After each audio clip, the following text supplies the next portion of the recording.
मीमांसा excellent academy में आप सभी लोगों का पुनः हार्दिक स्वागत करता हूं। आज हम आपके लिए एनसीईआरटी क्लास 7th की ज्योग्राफी की बुक से जो महत्वपूर्ण लेसन है हमारी बदलती पृथ्वी, इसके बारे में आज हम लोग इस वीडियो में बहुत ही अच्छे से पढ़ेंगे।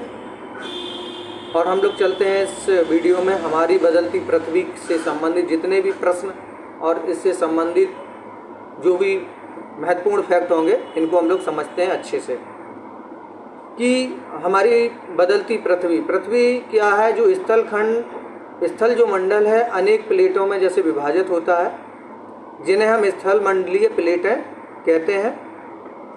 यानी स्थल मंडल जो मंडल है अनेक प्लेटों से विभाजित है, जिन्हें स्थल मंडलीय प्लेटें कहते हैं। आपको यह जानकर आश्चर्य होगा कि ये प्लेट हमेशा धीमी गति से चारों तरफ घूमती रहती हैं। यानी स्थल मंडल की जो प्लेटें हैं स्थल मंडल में वो धीमी गति से चारों तरफ धीरे धीरे घूमती रहती हैं और प्रत्येक वर्ष केवल कुछ मिलीमीटर के लगभग, जैसे पृथ्वी के अंदर पिघले हुए मैग्मा में होने वाली गति के कारण ऐसा होता है कि पृथ्वी के अंदर पिघला हुआ जो मैग्मा होता है एक वृत्तीय रूप में घूमता है। यानी जो पृथ्वी के अंदर पिघला हुआ जो तरल मैग्मा होता है वो किस रूप में घूमता है, एक गोलाकार यानी वृत्तीय रूप में घूमता है। ठीक है, और इसको आगे देखते हैं कि प्लेट की इस गति के कारण है जो पृथ्वी की सतह पर परिवर्तन होता है। जो प्लेटें हैं वो घूमती रहती हैं और गति होने के कारण क्या होता है, पृथ्वी की सतह में परिवर्तन होता रहता है और पृथ्वी की गति को उन बलों के आधार पर विभाजित किया गया है। यानी जो पृथ्वी यानी जो मेन इस वीडियो में हम लोग जो पढ़ेंगे जो पृथ्वी की गतियां और उनके बलों को पढ़ेंगे, तो अब हम जो बलों के आधार पर विभाजित किया गया है तो अब इनके बारे में हम लोग अच्छे से जानते हैं कि जो बल पृथ्वी की आंतरिक भाग में घटित होते हैं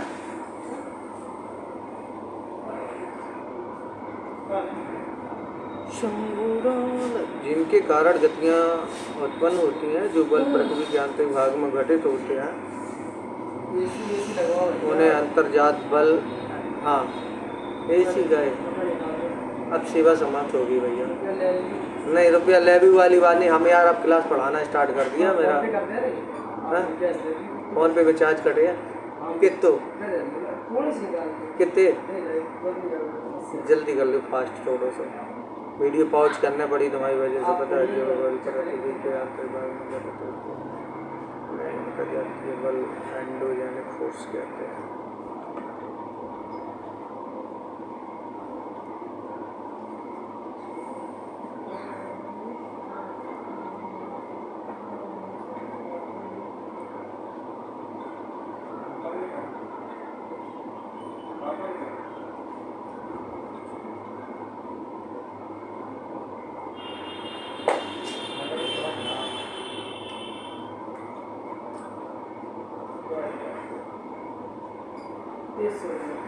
करो हाँ?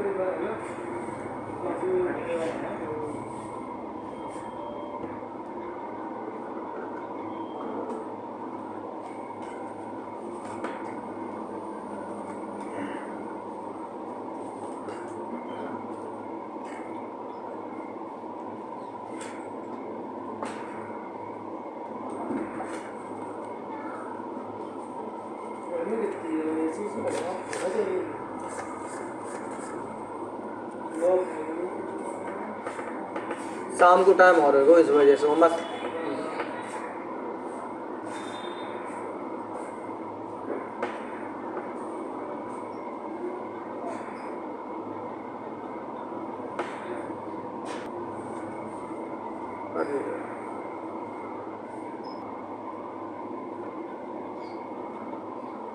अब हम लोग पढ़ते हैं भूकंप के बारे में।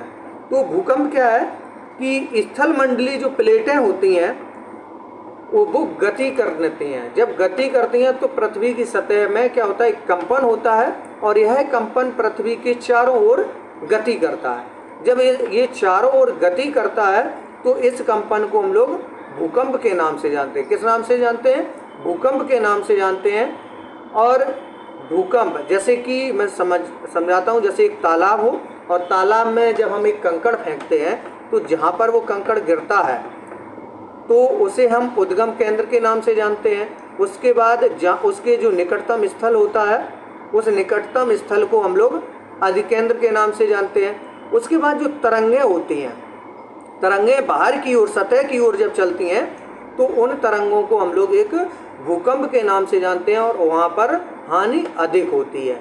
यानी हमने भूकंप समझा कि भूकंप क्या होता है कि यह जब पृथ्वी के चारों ओर प्लेटें गति करती हैं तो इससे क्या होता है, एक कंपन होता है और उस कंपन को हम लोग भूकंप कहते हैं। आगे बढ़ते हैं इसमें कि जब भूपर्पटी के नीचे वह स्थान जहाँ कंपन आरंभ होता है, मैंने बताया कि जब तालाब में कंकड़ फेंको तो वहाँ से कंपन स्टार्ट होता है, तो जहाँ फेंकते हैं जहाँ से कंपन स्टार्ट होता है उसे हम उद्गम केंद्र कहते हैं। क्या कहते हैं? उद्गम केंद्र के नाम से जानते हैं। ये महत्वपूर्ण पॉइंट है, आप लोग बहुत अच्छे समझें। वीडियो बहुत ही महत्वपूर्ण रहेगा, आप स्किप ना करें, पूरा वीडियो अच्छे से देखें। ये महत्वपूर्ण लेसन है और आपको इसमें अच्छे से फैक्ट समझाए जाएंगे। और जैसा कि मैंने अभी आपको ऊपर ज्वालामुखी पढ़ी, ज्वालामुखी के बाद ऊपर बल पड़े हुए हैं और अब हम लोग भूकंप पढ़ रहे हैं। इसके बारे में आगे देखते हैं कि जब उद्गम केंद्र के भू सतह पर उसके निकटतम स्थान को हम लोग अधिकेंद्र के नाम से जानते हैं। अधिकेंद्र क्या है कि अधिकेंद्र से जब कंपन बाहर की ओर तरंगों के रूप में गमन करता है, जैसे मैंने एक एग्जाम्पल के रूप में बताया, तालाब में जब कंकड़ फेंकते हैं तो जहाँ से कंपन स्टार्ट होता है वहाँ से बाहर की ओर जब चलती हैं तरंगें, तो उनसे क्या होता है कि जब अधिकेंद्र से निकटतम भाग में सर्वाधिक हान हो जाती है। यानी अधिकेंद्र से जब कंपन बाहर की ओर सतह की ओर यानी तरंगों के रूप में गमन करती है तो अधिकेंद्र के पास के जो भाग होता है वो सर्वाधिक हानि पहुंचती है वहाँ पर, और अधिकेंद्र से दूरी बढ़ने के साथ भूकंप की तीव्रता धीरे धीरे कम हो जाती है। यानी जैसे ही किनारे की ओर बढ़ते हैं तो उन तरंगों की तीव्रता क्या है, धीरे धीरे कम हो जाती है। आगे हम लोग पढ़ते हैं, जैसे एक एग्जाम्पल अगर इसके फैक्ट के अनुसार देखें कि एक बर्तन लेते हैं, बर्तन लें और उस जल से भरकर ढक्कन से बंद कर दें तथा जल गर्म करने के लिए रख दें। जब कुछ मटर, चम्मच और मोती ढक्कन के ऊपर रख दें, उसके बाद हम लोग क्या देखते हैं कि जब जल उबाल आता है तो ढक्कन भी हिलने लगता है। जो वस्तुएं आपने ढक्कन के ऊपर रखी हुई देखी होती हैं तो उनमें कंपन होने लगता है और दाने नीचे जाते हैं और चम्मच के कंपन से ध्वनि उत्पन्न होती है। और इस भांति जब भी देखते हैं तो जब ध्वनि उत्पन्न होती है उसके बाद उसमें कुछ हिलने की आपको तरंगों में थोड़ी सी सुनाई देती है, तो उसमें क्या भूकंप आने की संभावना रहती है। तो पृथ्वी में कंपन उत्पन्न होने से ही भूकंप को हम लोग देखते हैं कि ये भूकंप है। तो भूकंप की तीव्रता, और जैसे ही सतह की ओर उसकी तरंगें धीरे धीरे चलती हैं तो भूकंप की तीव्रता भी क्या धीरे धीरे कम होने लगती है। आगे हम लोग देखते हैं, इसी इमेज के द्वारा हम लोग भूकंप के बारे में समझ लेते हैं। जैसा कि ये हमारी पृथ्वी जो सतह है और इस सतह को एक शॉर्ट में मैंने दिखाया, जैसे कि उद्गम केंद्र है वह स्थान जहाँ भूकंप उत्पन्न होता है और वह भूकंपी ऊर्जा का उद्गम केंद्र कहलाता है। जैसे ये जो केंद्र दिख रहा है, यहाँ से जो उद्गम केंद्र होता है ये भूकंप का उद्गम केंद्र है। और ये जो तरंगें हैं, देखिए यहाँ से भूकंपी का उद्गम केंद्र हुआ और ये जो तरंगें हैं इस प्रकार से ये गोला गोला आकार में सतह की ओर बढ़ी हुई हैं। तो जब और उसके बाद ये उद्गम है, इसके जस्ट ऊपर सतह की ओर जब आते हैं ऊपर से तो ये अधिकेंद्र के नाम से जाना जाता है। ये प्लेटें हैं जो पृथ्वी के अंदर पाई जाती हैं और ये भूकंपी तरंगें हैं जो सभी दिशाओं को बाहर की ओर निकालती हैं। इस प्रकार से ये भूकंप की उत्पत्ति के दृश्य हुआ। अब हम लोग पढ़ते हैं भूकंपीय तरंगें कितने प्रकार की होती हैं। भूकंपीय जो तरंगें हैं वो मुख्यतः 3 प्रकार की होती हैं। एक होता है पी तरंग, अथवा जिसे हम अनुदैर्घ्य तरंगें कहते हैं। एक होती हैं एस तरंगें अथवा अनुप्रस्थ तरंगें जिसे हम बोलते हैं, और एक होती हैं एल तरंगें अथवा पृष्ठीय तरंगें जिन्हें हम बोलते हैं। तो इन तरंगों के गुण धर्म विश्व के ज्ञात करने का हम लोग अब प्रयास करेंगे, इसको समझने का प्रयास करेंगे। पी तरंगें यानी पी तरंगें जो प्रेशर होता है, ठीक है, उसके अनुसार हम लोग चलते हैं कि पी तरंगें अथवा अनुदैर्घ्य तरंगें क्या होती हैं, इसको हम लोग पढ़ते हैं नेक्स्ट। यद्यपि अगर हम देखें कि भूकंप की भविष्यवाणी संभव है या नहीं, तो संभव कम है, लेकिन यदि हम पहले से तैयार हों तो इसके प्रभाव को निश्चित रूप से कम किया जा सकता है। अगर हम आगे देखते हैं कि कुछ लोग सामान्य तरीकों से भूकंप की संभावना का अनुमान लगा लेते हैं। एक समय था जो कि 2001 की बात मैं करता हूं कि 2001 में एक भूकंप की आकस्मिक स्थिति हुई थी, जो कि गुजरात में बहुत ही भूकंप के द्वारा विनाश हुआ था, बहुत अधिक विनाश हुआ था, जो कि भुज में भूकंप के झटके लगे हुए थे, जो 26 जनवरी 2001 में ऐसा हुआ। और उस भुज शहर में रिएक्टर स्केल क्या होती है, जिससे हम भूकंप की तीव्रता मापते हैं, उसे हम रिएक्टर स्केल के नाम से जानते हैं। और 6.9 की तीव्रता वाला भीषण भूकंप यानी रिएक्टर स्केल से मापा गया था, जिसकी तीव्रता कितनी थी, 6.9 रिएक्टर थी। तो ये अधिक होता है, अगर 6 से ऊपर जाता है तो खतरा अधिक हो जाता है। और शहर में बहुत ही विनाश हुआ था इस प्रकार से। तो आगे हम लोग को देखते हैं कि इसी में थोड़ा सा कि स्कूल सर्वाधिक प्रभावित हुए थे। जैसे स्कूलों की इमारतें गिरने से कम 971 छात्रों एवं 31 शिक्षकों की मौत की आशंका हुई थी, यानी उसमें बहुत ज़्यादा नुकसान हुआ था। और अगर हम और देखें कि भूकंप के 3 दिन बाद भी हर व्यक्ति तक भोजन, कंबल, दवाएं आदि न पहुंचने के कारण हालात जो हैं चिंताजनक हो गए थे। अगर एक और देखें कि जो भुज की तबाही से और क्या हुआ था कि फोन लाइनें, जल पाइप लाइनें, विद्युत स्टेशन एवं संचार लाइनें सभी जो है अवरोधित हो गई थी वहाँ पर, यानी बहुत ही भयावह रूप से भूकंप आया हुआ था, जो कि भुज शहर में गुजरात में ज़्यादा ही जनहानि हुई थी। शहर में आग जैसे चारकोल एवं अंगीठियों की पलटने के कारण अनेक स्थानों पर आग भी लगी हुई थी। और भूकंप प्रभावित क्षेत्र में आपातकाल की घोषणा की थी। राष्ट्रपति ने आपातकालीन की स्थिति घोषणा कर दी थी और मुख्यमंत्री के केंद्र से अपील। गुजरात सरकार ने इस संकट का सामना करने के लिए केंद्र से वित्तीय सहायता भी मांगी थी। इस प्रकार से भुज में 2001 में सबसे अधिक भूकंप से हानि हुई थी, जो कि 26 जनवरी 2001 को आई थी। भूकंप का मापन यंत्र एक यंत्र से किया जाता है, जैसे हम भूकंप लेखी या रिएक्टर स्केल के भी नाम से जानते हैं। रिएक्टर स्केल से उसकी भूकंप की तीव्रता मापते हैं। जिस भूकंप की तीव्रता 5.0 होती है वह वस्तुओं के गिरने से क्षति पहुंचा सकता है, यानी जिसकी तीव्रता कितनी 5.0 होती है। अगर उससे कम होती है तो ज़्यादा नुकसान नहीं होता, इससे ऊपर होती है तो नुकसान अधिक होता है। अगर भूकंप की तीव्रता 6.0 जैसा कि मैंने अभी बताया, अगर उससे अधिक होती है तो बहुत शक्तिशाली, और जिसकी तीव्रता 7.0 अथवा अधिक होती है तो वह सर्वाधिक शक्तिशाली भूकंप समझा जाता है। इससे बहुत बड़ा नुकसान हो सकता है। अगर हम एक छोटे से बचाव के रूप में अगर इसको देखना चाहें कि भूकंप से हम लोग कैसे बचाव की तैयारी कर सकते हैं, तो भूकंप के दौरान कहाँ हम आश्रय ले सकते हैं, तो ध्यान रहे कि सुरक्षित स्थान हो, जैसे रसोई के काउंटर या मेज के नीचे, दीवार के अंदरूनी कोने में, या इनसे दूर कहाँ रहें, किससे दूर रहना चाहिए। सुरक्षित स्थान मैंने बता दिया, जैसे रसोई के काउंटर या मेज के नीचे या दीवार के अंदरूनी कोने में।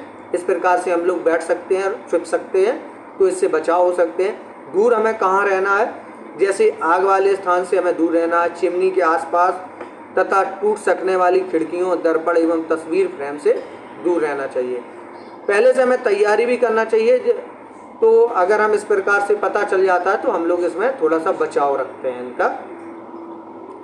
आगे पढ़ते हैं कि भूकंप स्थलाकृतियाँ, यानी मुख्य अगर हम स्थलाकृतियों की बात करें तो अपक्षय एवं अपर्धन के कारण दो प्रकार, जैसे अपक्षय एवं अपर्धन नामक दो प्रक्रमों द्वारा दृश्य भूमि लगातार विघटित होती रहती है और पृथ्वी की सतह पर सेलों के टूटने से, जैसा कि मैंने पिछले वीडियो में आपको सेलों से संबंधित बताया था, तो सेलों के टूटने से अपक्षय की क्रिया होती है।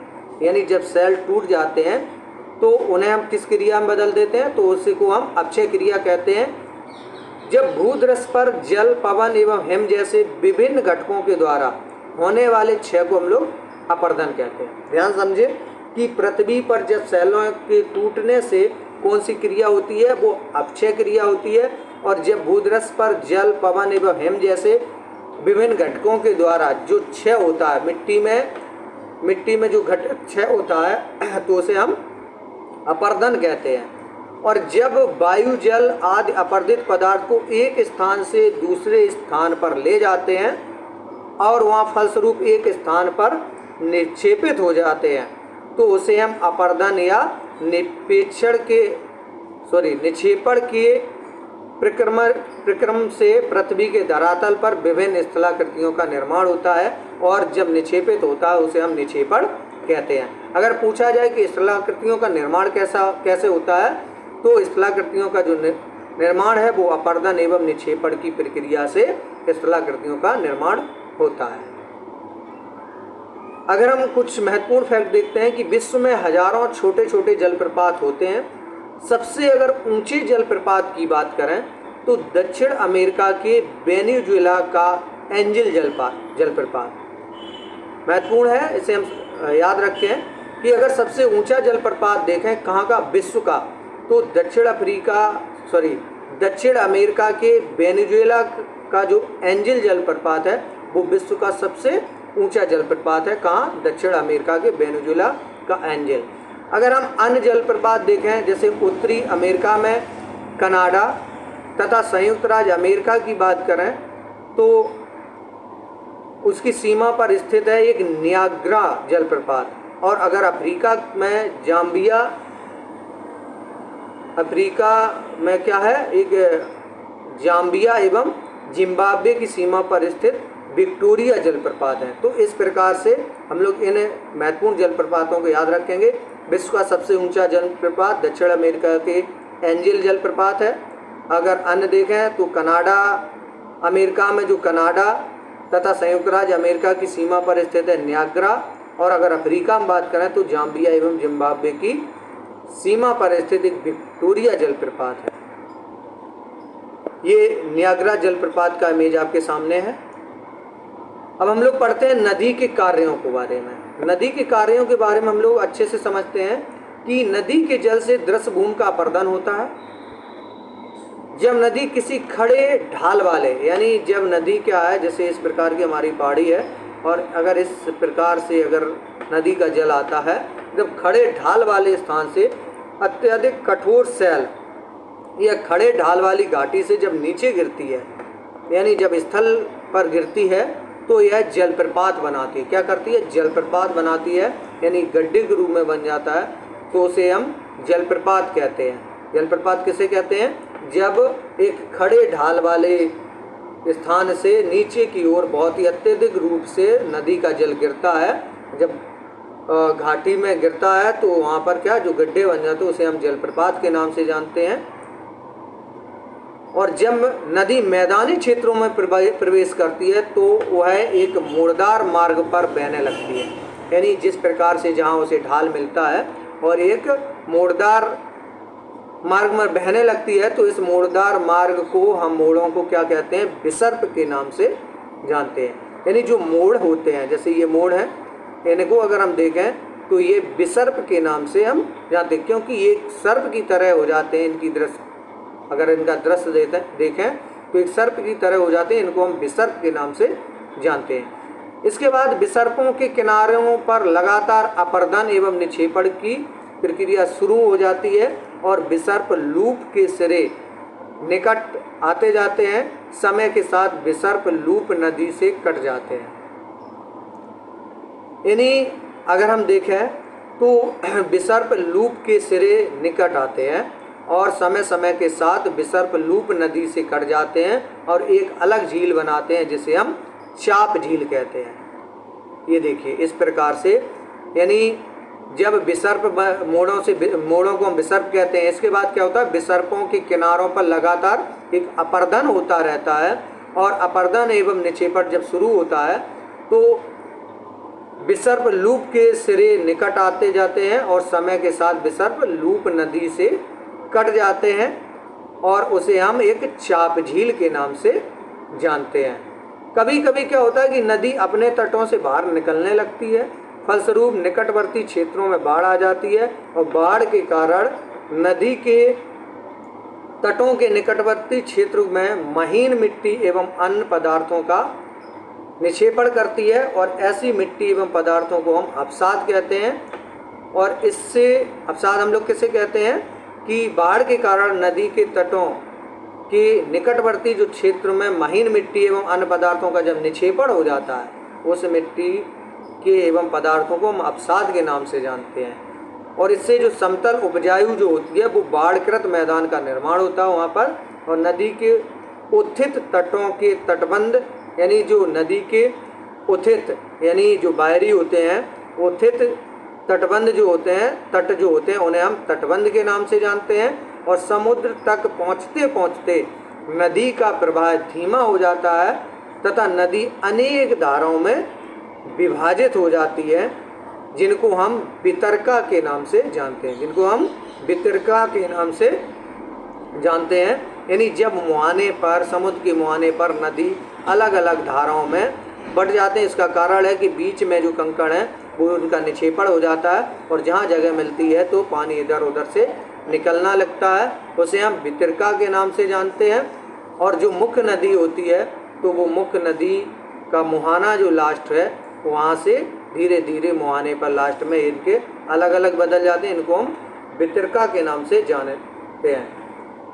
यहाँ नदी इतनी धीमी हो जाती है कि यह अपने साथ लाए जो मलबा होता है उसका निक्षेपण करती है जब नदी, तो प्रत्येक वितरका अपने मुहाने का निर्माण करती है और सभी मुहाने के जो अवसाद होते हैं जब वो एक साथ इकट्ठे हो जाते हैं, संग्रह करते हैं, तो उनको हम डेल्टा के नाम से जानते हैं।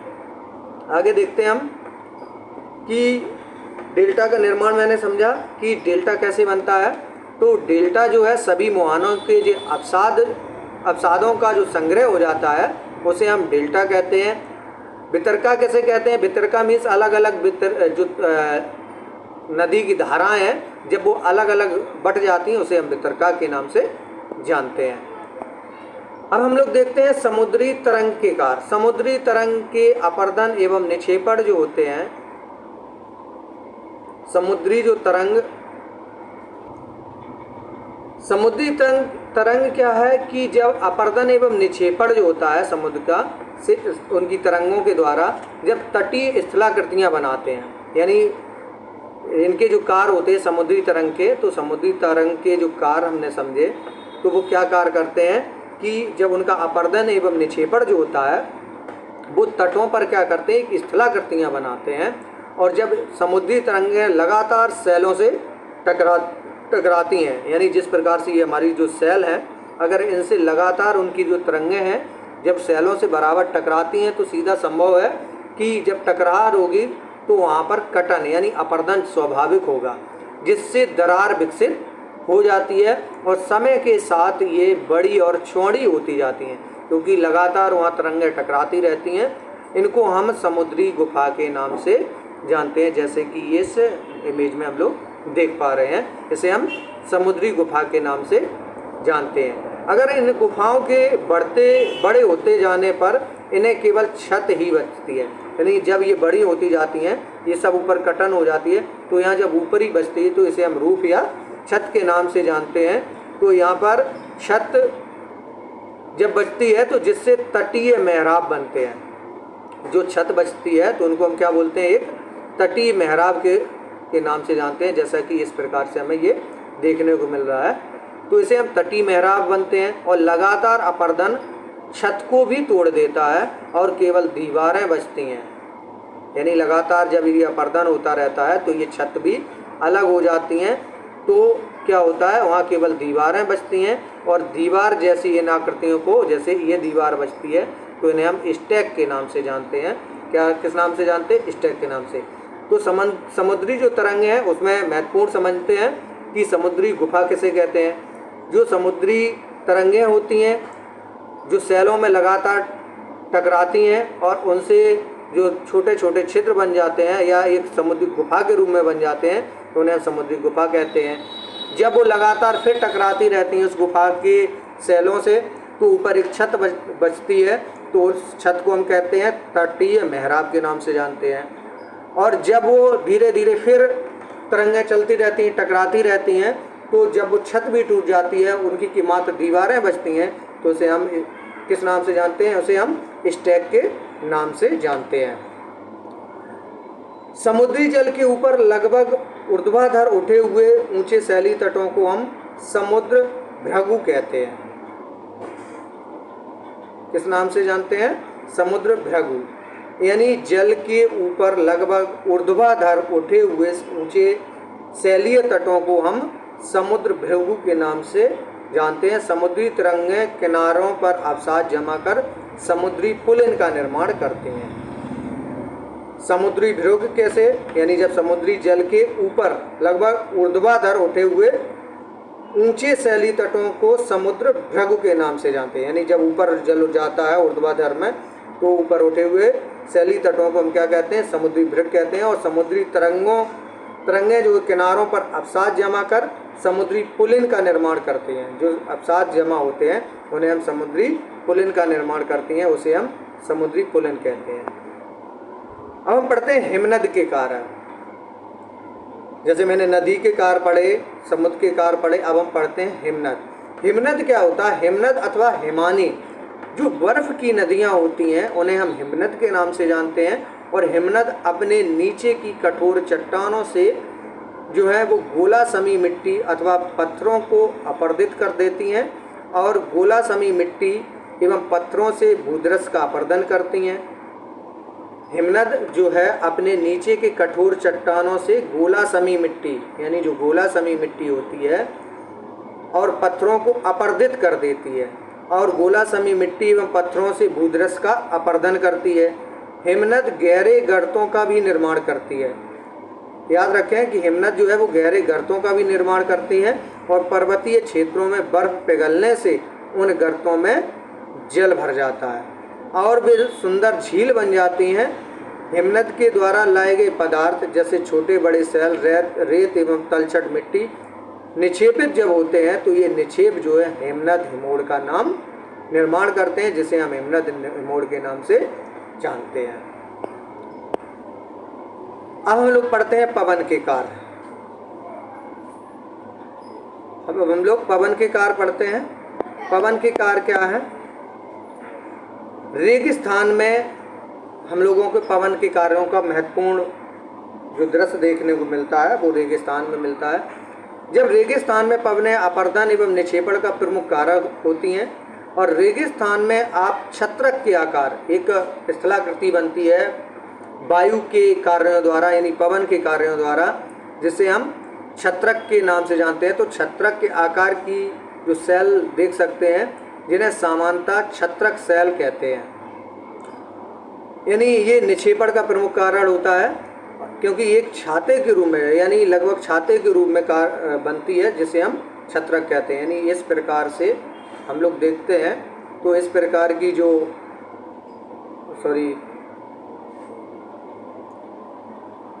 यानी अगर हम देखें तो इस प्रकार की जो स्थलाकृति बनती है उसे हम छत्रक के नाम से जानते हैं। तो आगे पढ़ते हैं कि छत्रक सेल कहते हैं जिसे हम पवन शैली के ऊपरी भाग को हमें जो देख सकते हैं, पवन शैल के ऊपरी भाग की अपेक्षा जो निचले भाग को अगर हम देखें तो आसानी से काटती है। यानी जब छत्रक सेल होती है तो पवन क्या है, धीरे धीरे नीचे के हिस्से को लगातार काटती रहती हैं और इसलिए इसी सेल के आधार पर संकीर्ण एवं शीर्ष विस्तृत होते हैं।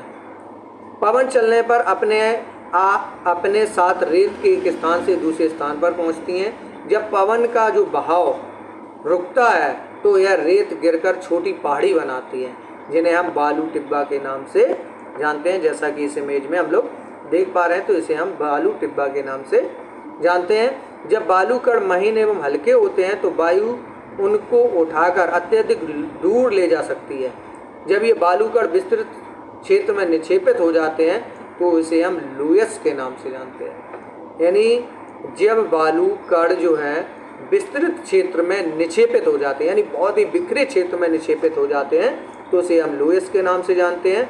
और चीन में विशाल लुयस निक्षेप पाए जाते हैं। यानी अगर लुयस देखें तो सबसे ज़्यादा हमें चीन में देखने को मिलते हैं। तो मैंने लुयस के बारे में समझा। लुयस क्या है? जो बालू के कण जो होते हैं, जब विस्तृत क्षेत्र में निक्षेपण करते हैं या फैल जाते हैं, एक जगह निक्षेपित हो जाते हैं, उसे हम लुयस कहते हैं।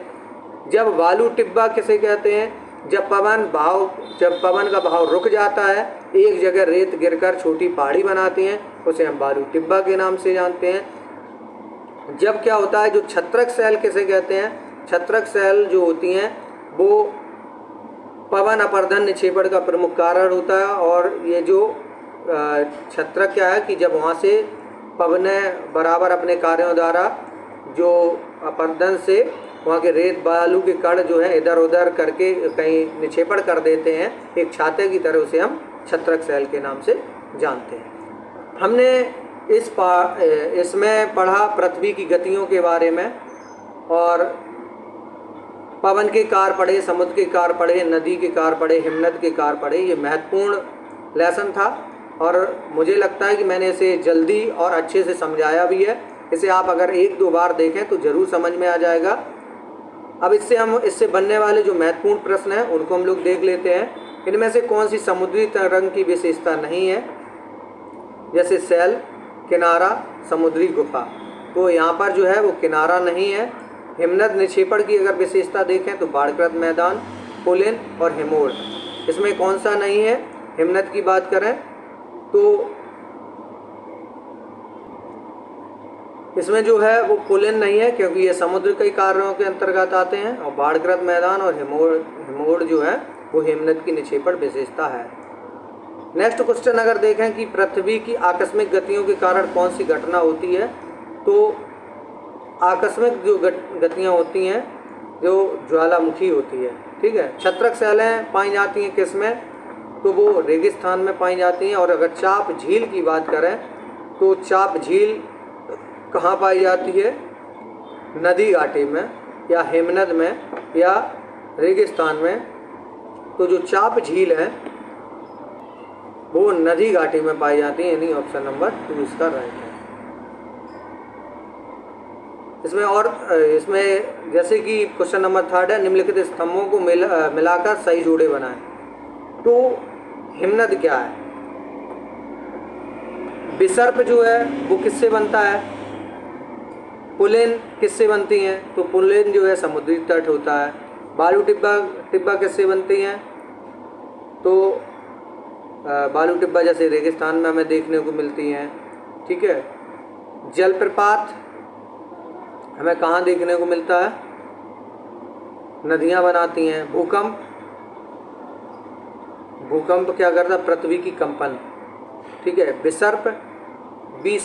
विसर्प जो है वो भी नदियों के रूप में देखने को मिलता है। और हिमनद जो है बर्फ़ की नदी होती हैं। इस प्रकार से ये हमारा स्तंभ जो है मिलाए हुए हैं, इनको ध्यान रखें। अब हम लोग नेक्स्ट पढ़ेंगे कल वीडियो में। और इस वीडियो को अगर आपको ये पसंद आया हो ये वीडियो, तो प्लीज़ हमारे चैनल को सब्सक्राइब करें और दोस्तों को शेयर करना ना भूलें, क्योंकि इस प्रकार के वीडियो आपको लगातार मिलते रहेंगे। और ये हमारा लक्ष्य है कि आप लोगों को अच्छे से अच्छे वीडियो और एक NCERT क्लास जो कि महत्वपूर्ण है, क्योंकि अधिकतर प्रश्न किसी भी लेवल में देखो तो यहीं से बनते हैं, जो कि और कहीं भी क्वेश्चन होता है अगर कहीं गलत होता है तो NCERT जो बुक में जो आंसर होता है उसी से ही सम्मान होता है। तो आप लोग NCERT ही पढ़ें। मैं आपसे आशा करता हूं कि इस प्रकार के वीडियो बराबर देखते रहें और मैं आपको लगातार धीरे धीरे 1-2 वीडियो कंटिन्यू प्रत्येक क्लास की एनसीईआरटी बुक से लेके आएंगे। और आपको अगर क्लास वाइज भी है तो आप इसको पढ़ सकते हैं, देख सकते हैं, लेकिन मैं जो कंपटीशन लेवल से पढ़ाता हूं तो आपको एक महत्वपूर्ण पॉइंटों की तरफ बहुत ही तेज़ी से लेके चलते हैं। तब तक के लिए जय हिंद, जय भारत। मिलते हैं नेक्स्ट वीडियो में। धन्यवाद।